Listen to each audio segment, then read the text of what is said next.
Praise the lord. ప్రభు అయిన యేసుక్రీస్తు నామములో ప్రతి ఉదయం దేవునితో సమయం అటువంటి కార్యక్రమాన్ని వీక్షిస్తున్నటువంటి నా ఆత్మీయులైనటువంటి నా ప్రియ పిల్లలందరికీ ప్రభు అయిన యేసుక్రీస్తు నామములో నా హృదయపూర్వకమైనటువంటి వందనాలు తెలియజేస్తున్నాను. ప్రియ దేవుని బిడ్డలారా, ఈ దినం ఒక చారిత్రాత్మకమైనటువంటి సందేశాన్ని నేను మీతో పంచుకోవాలని ఆశపడుతున్నాను. పరిశుద్ధ బైబిల్ గ్రంథంలో నుండి ఒక చిన్న లేఖన భాగాన్ని నేను చదువుతాను. మీరు జాగ్రత్తగా ఆలకించగలరని ప్రేమతో సవినయంగా కోరుతున్నాను. యెషయా ప్రవచన గ్రంథం 56వ అధ్యాయం 3వ వచనం నుండి 5వ వచనం వరకు నేను చదువుతాను. జాగ్రత్తగా కొంచెం ఆలకించండి. యెషయా ప్రవచన గ్రంథం 56వ అధ్యాయం 3వ వచనం నుండి 5వ వచనం వరకు. యెహోవాను హత్తుకొను అన్యుడు నిశ్చయంగా యెహోవా తన జనులలో నుండి నన్ను వెలివేయునని అనుకొనవద్దు. షండు నేను ఎండిన చెట్టునని అనుకొనవద్దు. నేను నియమించిన విశ్రాంతి దినములను ఆచరించుచు నాకు ఇష్టమైన వాటిని కోరుకొనుచు నా నిబంధనను ఆధారం చేసుకొనుచున్న షండులను గురించి యెహోవా ఇలాగ సెలవిచ్చున్నాడు. నా ఇంటను నా ప్రాకారములోను ఒక భాగమును వారికి ఇచ్చేదను. కొడుకులు కూతుళ్ళు అని అనిపించుట కంటే శ్రేష్టమైన పేరు వారికి పెట్టుచున్నాను.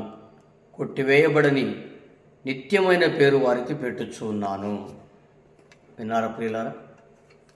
ఇక్కడ చదువుబడినటువంటి యొక్క వాక్య భాగంలో ఒక ప్రాముఖ్యమైనటువంటి వ్యక్తిని గురించి పరిశుద్ధాత్మ దేవుడు ఈ దినం స్పష్టంగా తేటగా మనతో మాట్లాడుతున్నాడు. ఎవరిని గురించి అంటే షండును గురించి. షండులు అంటే పరిశుద్ధ బైబిల్ గ్రంథంలో 2 విధాలుగా వారి గురించి చెప్పబడింది. షండు అంటే నపంసకుడు అని. నపంసకుడు అంటే ప్రస్తుతం మనం ఈ దినాలలో ఎవరిని పిలుస్తున్నాం నపంసకులని అంటే పురుషునిగా పుట్టి స్త్రీ లక్షణాలు కలిగి మరి వారి యొక్క జీవితాన్ని ఒక స్త్రీ అనుభవంలోనికి మార్చుకున్నటువంటి వ్యక్తులను నపంసకులు లేదా షండులు, ఒరిజినల్గా మన భాషలో చెప్పాలంటే హిజ్రాల్. ఈ హిజ్రాల్ గురించి పరిశుద్ధ బైబిల్ గ్రంథం తేటగా స్పష్టంగా తెలియజేస్తుంది. ఏంటంటే వారు ఎండిన చెట్టునని అనుకోవాల్సిన అవసరం లేదు అనేటువంటి విషయాన్ని తెలియజేస్తున్నారు. చాలామంది హిజ్రాలకు కానీ నపుంసకులకు కానీ వాళ్ళకు ఉండేటువంటి ఒక ఆలోచన ఏంటంటే వాళ్ళు వయసు పెరుగుతున్న కొద్దీ వారి హావాభావాలు, వారి యొక్క ఆలోచనలన్నీ కూడా స్త్రీతత్వంతో ఎదిగిపోతూ ఒక ఎవరికి చెప్పుకోలేనటువంటి ఒక దౌర్భాగ్యమైనటువంటి పరిస్థితుల్లోనికి వారి జీవితాలు వెళ్ళిపోతుంటాయి. ప్రియ దేవుని బిడ్డలారా, అటువంటి పరిస్థితుల్లో ఆ మానసిక ఆ గందరగోళంలో, ఆ సందిగ్ధంలో వారు ఏం చేయాలో కూడా అర్థం కాని పరిస్థితుల్లో ఇల్లు విడిచి పారిపోయేటువంటి పరిస్థితుల్లోనికి వారు తల్లిదండ్రులను వదిలిపెట్టి దూరంగా వెళ్ళిపోయేటువంటి, ఎక్కడో దౌర్భాగ్యంగా దిక్కుమాలినటువంటి బ్రతకాల్సిన పరిస్థితులు వస్తుంటాయి. ప్రియ దేవుని బిడ్డలారా, ఈ విషయం మీకు కొంచెం పూర్తిగా అవగాహన అవ్వాలంటే యూట్యూబ్లో సిస్టర్ అంజలి ఎవాంజలిస్ట్ అని ఉంటుంది. ఆ పేరు టైప్ చేసి ఆమె యొక్క వాక్యాన్ని వినండి. ఆమె కూడా ఒక హిజ్రా గుంపులో నుంచి రక్షణ పొంది ఈ రోజున అనేకులకు, వేల మంది ప్రజలకు రక్షణ సువార్తను ప్రకటిస్తూ అనేకులకు ఆశీర్వాదకరంగా ఉంది ఆ సహోదరి. ప్రియ దేవుని బిడ్డలారా, నేను ఎందుకు చెప్తున్నానంటే ఈ మాట, చాలామంది హిజ్రాలకి ఆ మనోవేదన అనేది చాలా మానసికమైనటువంటి ఒత్తిడికి తీసుకొని వెళ్తుంది. మానసికమైన ఒత్తిడికి తీసుకొని వెళ్ళి ఇక వాళ్ళు వీలైతే చనిపోదామనేటువంటి ఆ స్థితిలోనికి వాళ్ళు వెళ్ళిపోయి ఆ బాధ ఎవరికి చెప్పుకోవాలో అర్థం కాక దౌర్భాగ్యమైనటువంటి పరిస్థితుల్లోకి వెళ్ళిపోతారు. అయితే వాళ్ళని గురించి బైబిల్ సెలవిస్తున్నట్టు మాట అని తెలుసా? వారికిట దేవుని మందిరంలో, దేవుని ఇంటిలో ఒక భాగాన్ని, దేవుని ఇంట్లో ఒక ప్రాకారాన్ని దేవుడు వారికి ఇస్తున్నానని వాగ్దానం చేస్తున్నాడు. ప్రియ దేవుని బిడ్డలారా, షండుల గురించి మనం ఒక చిన్న చూపు చూస్తుంటాం, ఇజ్రాయెల్ని మనం ఒక చిన్న చూపు చూస్తుంటాం. కానీ బైబిల్ సెలవిస్తుంది వారి గురించి, వారి యొక్క వ్యక్తిగత జీవితాల్లో దేవుని యొక్క ఇంట్లో వారికి ఒక ప్రాకారాన్నే దేవుడు రాసిస్తానని దేవుడు ఒక స్పష్టమైన హామీ ఇస్తున్నాడు. అయితే ఎప్పుడు అంటే వారు పూర్తిగా ప్రభువు మీద ఆధారపడి యేసు ప్రభు వారిని నమ్ముకొని, యేసు ప్రభు వారిని స్వరక్షకునిగా అంగీకరించి యేసు ప్రభు వారి మీద ఆధారపడినట్లయితే వారి జీవితాలలో దేవుడు వారి యొక్క వ్యక్తిగత జీవితాల్లో ఒక భాగాన్ని, దేవునింట్లో ఒక ప్రాకారంను దేవుడు వారికి అనుగ్రహించి వారిని కనపరిచి గొప్ప చేస్తానంటున్నాడు. అంత మాత్రమే కాదు, కొడుకులు కూతుర్లు అని అనిపించుకునే దానికంటే శ్రేష్టమైనటువంటి పేరు వారికి పెట్టి వారిని గొప్ప చేస్తాననేటువంటి విషయాన్ని దేవాతి దేవుడు తెలియజేస్తున్నాడు. దేవుని బిడ్డలారా, ఇదైనా మనం వ్యక్తిగత జీవితాల్లో ఎక్కడో ఒక చోట ఏదో ఒక సందర్భంలో మనకి యొక్క హిజ్రాలు అనగా నపుంసకులు, షండులు ఎక్కడో ఒక చోట ఎదురవుతుంటారు. ఎదురవుతున్నప్పుడు వారిని మనం ఒక చిన్న చూపుతో చూస్తుంటాం, హేళనగా చూస్తుంటాం. మరి దేవుని బిడ్డలారా, ఆ హేళన చూపు అనేది ఎప్పటికైనా మనం మానుకోవాలి. ఎందుకంటే అది వాళ్ళకి పుట్టుకతో వచ్చినటువంటి స్వాభావికమైనటువంటి లక్షణం. ఎందుకంటే పరిశుద్ధ బైబిల్ గ్రంథమే తెలియజేస్తుంది, 3 రకాలైనటువంటి జననాలు, తల్లి గర్భంలోనే నపుంసకులుగా పుట్టినటువంటి వారు కలరు అని. తర్వాత రెండవది, దేవుని కొరకు నపుంసకులుగా చేయబడినటువంటి వారు కలరని. మూడవదిగా తమను తాము నపుంసకులుగా మార్చుకున్న వారు కలరని. ఈ 3 విషయాలు యేసు ప్రభువారే తెలియజేస్తున్నారు. ప్రియ దేవుని బిడ్డలారా, ఈ తల్లి గర్భంలో నపుంసకులకు పుట్టినటువంటి వారు ఇక వారి జీవితాన్ని ఏం చేసుకోలేరు, మార్చుకోలేరు. అందుకని వారి జీవితాల గురించి మనం తెలుసుకోవాల్సిన సత్యం ఏంటంటే, వారు తల్లి గర్భంలోనే ఆ లక్షణాలతో పుడతారు కనుక వారు పెరిగి పెద్దవారు అవుతున్నప్పుడు స్వాభావికంగా ఇక పురుష యొక్క తత్వం లక్షణాలు పోయి స్త్రీ స్వాభావిక లక్షణాలతో వారు పెరుగుతున్నటువంటి వారై దౌర్భాగ్యమైనటువంటి పరిస్థితులకు వారు వెళ్ళిపోతుంటారు. ఎవరికి చెప్పుకోవాలో ఆ మనోవేదన తెలియక, ఎవరి పంచిన చేరాలో అర్థం కాక, తల్లిదండ్రులు కూడా వాళ్ళని ఒక చిన్న చూపుతో చూస్తున్నప్పుడు, బంధువర్గం అంతా కూడా వాళ్ళని ఒక చిన్న చూపుతో చూస్తున్నప్పుడు వారు ఎవరికి చెప్పుకోవాలో అర్థం కాక దౌర్భాగ్యమైనటువంటి పరిస్థితులకు వెళ్ళిపోయి ఇంటి నుంచి దూరంగా పారిపోయే పరిస్థితి ఉంది. ఎందుకు చెప్తున్నానంటే ఈ మాట, నా సొంత రక్త సంబంధి మా అక్క కుమారుడే అటువంటి పరిస్థితులకు వెళ్ళిపోయి ఈ రోజున ఎక్కడో దూరంగా బ్రతుకుతున్నటువంటి పరిస్థితి. ఈ షండుల గురించి చదువుతున్నప్పుడు నాకు నా యొక్క మేనల్లుడు జ్ఞాపకం వచ్చాడు. ప్రియమైన దేవుని బిడ్డలారా, ఎందుకు తెలియజేస్తున్నాను ఈ మాట అంటే, మామూలుగా మనం ఈ లోకంలో సమాజంలో షండులు అనగానే ఒక చిన్న చూపు చూస్తాం. ఏమిటి వీళ్ళ బ్రతికేంటి, ఇట్లా రోడ్ల మీద అడుక్కుంటారేమిటి, ట్రైన్లలో ఎట్లా అడుక్కుంటారేమిటి అని మనం ఒక చిన్న చూపు చూస్తుంటాం. ప్రియ దేవుని బిడ్డలారా, అది వారి పాపం కాదు, అది వారి యొక్క చేసిన పొరపాటు కాదు.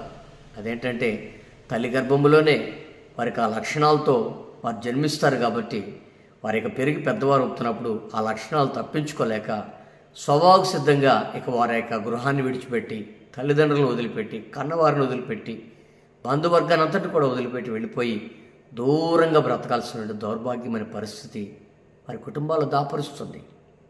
ప్రియ దేవుని బిడ్డలారా, మనమైతే వాళ్ళని ఎక్కడ కనపడినా కూడా చిన్న చూపు చూస్తాం. కానీ దేవుని వాక్యం అంటుంది, నా ఇంటలో, నా ప్రాకారంలో ఒక భాగాన్ని నేను వారికి ఇస్తున్నానని. బైబిల్ గ్రంథంలో షండుల గురించి రాయబడిందా? బైబిల్ గ్రంథంలో హిజ్రాల గురించి రాయబడిందా? బైబిల్ గ్రంథంలో నపుంసకుల గురించి రాయబడిందంటే స్పష్టంగా రాయబడింది. ఎందుకో తెలుసునా? ఈ షండులకు ఇవ్వబడిన బాధ్యత ఏంటో తెలుసా? ఒక రాణి దగ్గర కాపలాగా ఉండేటట్లుగా, ఒక రాణి దగ్గర కాపలాగా ఉండేటట్లుగా ఆ దినాన రాజులు షండులను నియమించుకునేటువంటి వాడు, నపుంసకుని నియమించుకునేటువంటి వారు. రాజుల దగ్గర పనిచేసే దానికోసం నపుంసకులను కోరుకునేటువంటి వారు ఆ దినాలలో. పరిశుద్ధ బైబిల్ గ్రంథంలో మనం గమనించినట్లయితే ఎస్తేరు గ్రంథంలో మనకి ఒక చక్కటి ప్రాముఖ్యమైనటువంటి విషయాన్ని నేను మీకు వివరించి చూపిస్తాను. చదవండి. ఎస్తేరు గ్రంథం 2వ అధ్యాయం 1వ వచనం నుండి నేను కొన్ని విషయాలు చదువుతాను, మీరు జాగ్రత్తగా ఆలకించండి.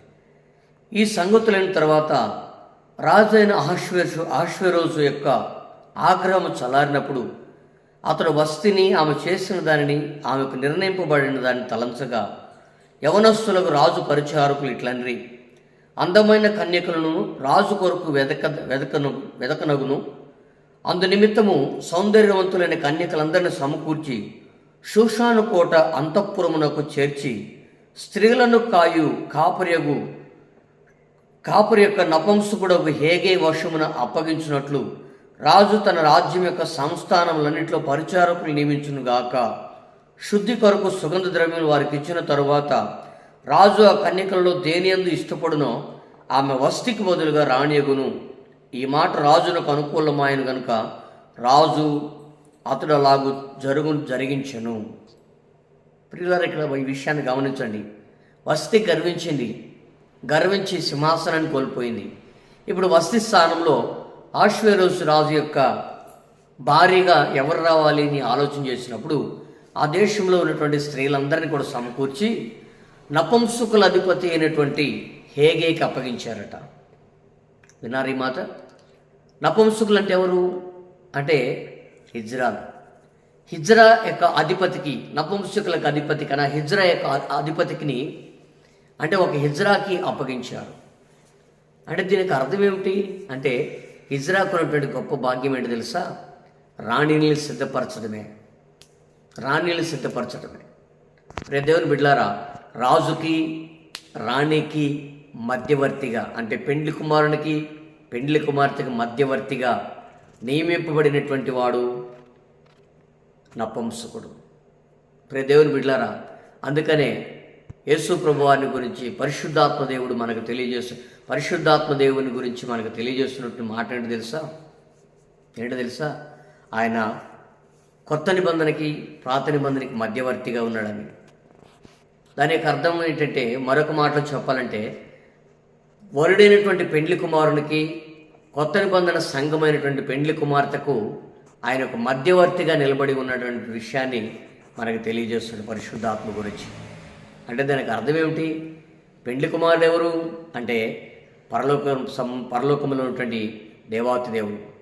పెండ్లి కుమార్తె ఎవరు అంటే కొత్త నిబంధన సంఘం. మరి ఇక పరిశుద్ధాత్ముడు ఎవరు అంటే హేగే అని మనం చెప్పుకోవచ్చు. ఇక్కడ నపుంసకుల అధిపతిని మనం స్పష్టంగా చెప్పుకోవచ్చు. అంటే దానికి అర్థం ఏమిటి ప్రియులారంటే, ఒక పరలోకం యొక్క సౌభాగ్యం కొరకు ఒక రాజుకి ఒక రాణిని సిద్ధపరచడం కోసం సిద్ధపరచబడినటువంటి ఒక అధికారే ఒక నపుంసకుల యొక్క అధికారి. ఆయనే పరిశుద్ధాత్మ దేవుడు అని ధైర్యంగా చెప్పవచ్చు ఈ మాటను బట్టి. ఇక్కడ అహష్వేరోషు రాజు ప్రభువైన యేసుక్రీస్తుకు సాదృశ్యమైతే, కన్యక అంటే రాణి కొత్త నిబంధన సంఘానికి సాదృశ్యంగా ఉంటే, నపుంసకుల అధిపతికి ఎవరు సాదృశ్యంగా ఉన్నారంటే హేగే ఒక సాదృశ్యంగా నిలబడి ఉన్నాడు.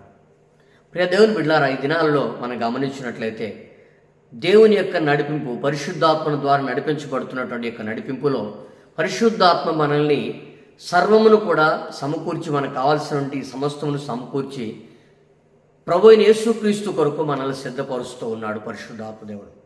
ఈ పరిశుద్ధాత్మ దేవుని యొక్క అనుభవాల్లో మనం నడిపించబడుతూ, అందుకనే మనం అక్కడ గమనించినట్లయితే ఈ యొక్క ఎస్తేర్ అట హేగే నిర్ణయించిన అలంకారం తప్ప మరి వేరే అలంకారం ఏది కోరుకోలేదనేటువంటి విషయాన్ని మనం అక్కడ చూస్తున్నాం. అదే 2వ అధ్యాయం ఎస్తేరు గ్రంథం 2వ అధ్యాయం మనం చూసినట్లయితే 9వ వచనం చదువుతాను, జాగ్రత్త వినండి. ఆ చిన్నది తన దృష్టికి ఇంపైనది గనుక ఆమె అతని వల్ల దయ పొందెను. కాబట్టి ఆమె పరిమళ క్రియల కొరకై వస్తువులు, ఆమెకు కావలసిన భోజన పదార్థమును రాజు ఇంట్లో నుండి ఆమెకు ఈదగిన 7 ఆడపిల్లలను అతడు ఆమెకు త్వరగా ఏర్పరిచి ఆమెను ఆమె చెలికత్తెలను అంతఃపురంలోనికి అతని శ్రేష్టమైన స్థలమునుచును. మొర్దెకై నీ జాతిని నీ వంశములను కనపరచకూడదని ఎస్తేరుకు ఆజ్ఞాపించుండగా ఆమె అతనికి తెలియపరచలేదు.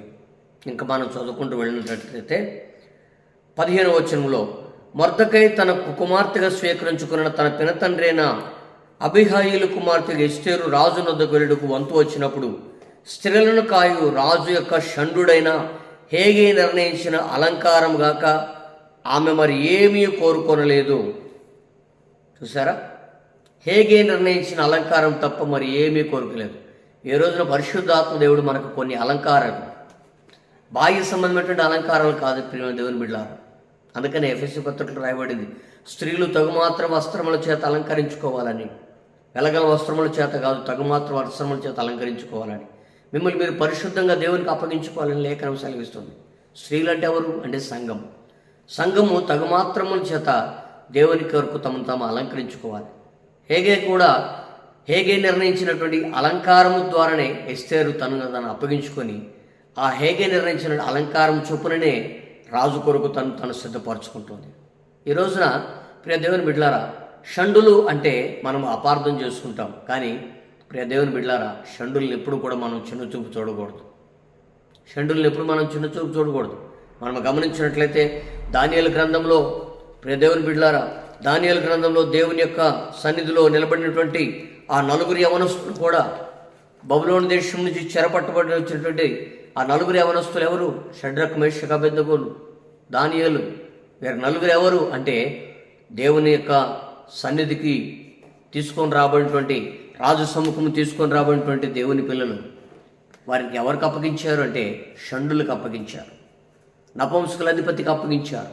ఎందుకని నపుంసకుల అధిపతికి అప్పగించారంటే వారిని ఒక పరిశుద్ధమైనటువంటి జీవన విధానం నడిపించడానికి షండులు సరైనటువంటి అనుభవాలు నడిపించబడతారని. ఆ దినాలలో ప్రతి విషయం కూడా నపుంసకులు అప్పగిస్తుండేటువంటి వారు. ఎందుకు నపుంసకులు అప్పగిస్తుండేటువంటి వాడు అంటే నపుంసకులు తమను తాము సిద్ధపరచుకుంటూ తమకు అప్పగించిన బాధ్యతలను సక్రమంగా నెరవేరుస్తుండేటువంటి వాడు. దేవుని బిడ్డలారా, అయితే ఈ దినాలలో ఆ నపుంసకుల జీవితము ఒక వ్యాపారంగా మార్చబడింది. కానీ ఆ దినాలలో రాజు దగ్గర రాణిలను సిద్ధపరచడం కొరకు ఒక అధికారపూర్వకంగా షండులు నియమిస్తూ ఉండేటువంటి వారు. దేవుని బిడ్డలారా, అయితే ఆ షండుల గురించి దేవుని వాక్యం తెలియజేస్తున్న మాట ఏంటంటే, వారిని ఎండిన చెట్టని వారిని పొరపాటును మనం అనుకోవద్దు. ఏమనుకోవాలంటే కొడుకులు కూతురులు అనుకునేటందుకంటే శ్రేష్టమైనటువంటి పేరు దేవుడు వారికి పెడుతున్నారనేటువంటి సంగతిని గుర్తించి వారిని బట్టి మనం సంతోషించాలి. ఈ రోజున ఈ యొక్క వాక్యం వింటున్నటువంటి ఒకవేళ హిజ్రాలు ఎవరైనా ఉంటే, షండులు ఎవరైనా ఉంటే, వారికి దేవుని యొక్క వాక్యం తెలియజేస్తున్నటువంటి మాట ఏంటంటే, నా ప్రభువైన యేసుక్రీస్తు తెలియజేస్తున్నటువంటి మాట ఏంటంటే, నువ్వు షండుడు అని, హిజ్రావు అని, నపుంసకుడు అని పొరపాటున బాధపడవద్దు. ఎందుకో తెలుసునా, నీ గురించి దేవుని వాక్యం తెలియజేస్తుంది. నీవు దేవుని నమ్ముకోగలిగినట్లయితే, యేసు ప్రభుని సొంత రక్షకుని అంగీకరించగలిగినట్లయితే, నీకు కుమారులు కుమార్తెలు అనేటువంటి పేరు కంటే శ్రేష్టమైనటువంటి పేరు నీకు పెట్టి, దానికంటే మా అందరికంటే, ఒకవేళ మాకు ఇచ్చినటువంటి స్వాస్థ్యం కంటే కూడా, కొత్త నిబంధనలో ఉన్నటువంటి సంఘం కంటే కూడా ఒక శ్రేష్టమైనటువంటి భాగాన్ని దేవుడు నీకు ఆ యొక్క పరలోక రాజ్యంలో దేవుడు నీకు తన ఇంట్లో దేవుడు సిద్ధపరిచున్నాడు. కాబట్టి ఆ గొప్ప భాగ్యము, ఆ కృపాబాహుళ్యము నీవు పొందుకుందువుగాక. ప్రియ దేవుని బిడ్డలారా, కాబట్టి ఈ దినము నుంచి మన వ్యక్తిగత జీవితంలో ఒకవేళ షండు లెక్కనైనా కనబడితే వారిని మనం అపార్థం చేసుకోకుండా, మనం వారిని చిన్న చూపు చూడకుండా, దేవుడు వారికి ఇచ్చినటువంటి ఆ యొక్క అనుభవాన్ని బట్టి వారు మార్పు పొందేటట్లుగా వారి కోసం ప్రార్థన చేద్దాం. వారు మార్పు పొంది దేవుని ఇంటికి, దేవుని మందిరంలో అడుగుపెట్టేటట్లుగా మనం వారి కొరకు ప్రార్థన చేసి దేవుడిచ్చేటువంటి ఆ స్వాస్థ్యాన్ని వారు పొందుకునేటట్లుగా మనం వారి జీవితాన్ని నిలబెట్టేటువంటి వారంగా వారి కొరకు ప్రార్థన చేసి సాధ్యమైనంత వరకు దేవుని మందిరానికి వారిని నడిపించడానికి మనం ప్రయత్నం చేద్దాం.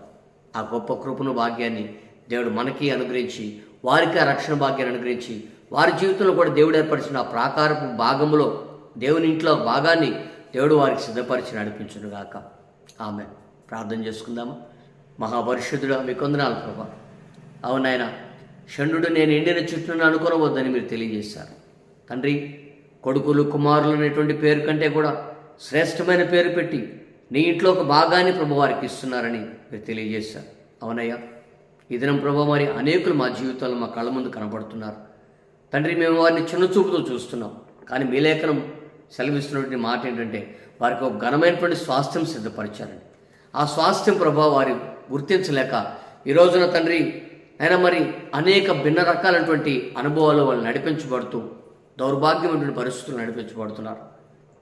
కుటుంబాలకు దూరం అయిపోయి, తల్లిదండ్రులకు దూరం అయిపోయి, బంధువర్గానికి దూరం అయిపోయి, కన్నవాళ్లకు దూరం అయిపోయి ఎంతో దౌర్భాగ్యమైనటువంటి దిక్కుమాలిపోయిన బ్రతుకుతున్నారు.